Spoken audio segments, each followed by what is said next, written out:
recognizes the gentlewoman from Florida. Thank you, Madam Chair.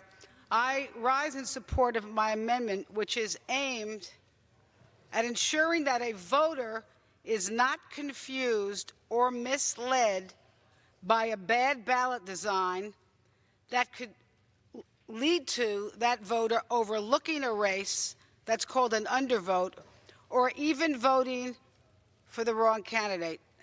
And I want to explain the problem, Madam Chair, and then what I suggest is the remedy.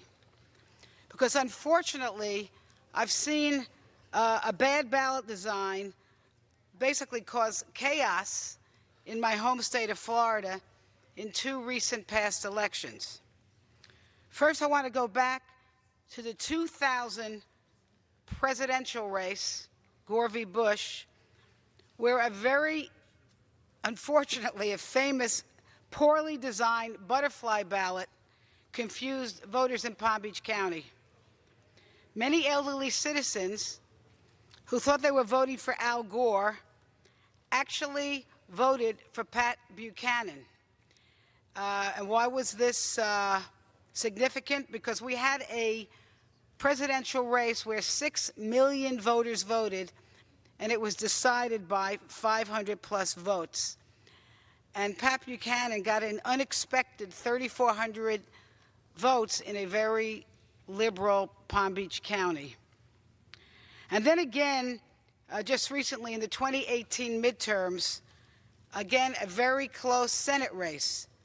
This time, a race that was about a 12,000 vote margin. More than 30,000 voters in Broward County did not make a choice in a U.S. Senate race. And it is arguable that this is because the Senate candidates' names were under a set of long instructions, and according to experts, people don't read long instructions, and then they overlooked this Senate race. So this amendment makes a good attempt to remedy this situation. It would allow states to use the election assistance grants that are now being authorized by H.R. 1 to improve ballot design. Although our Election Assistance Commission publishes best practices and guidelines how to design a good ballot, these guidelines are voluntary, and local election administrators often face difficulties in trying to translate the best practices into the real world.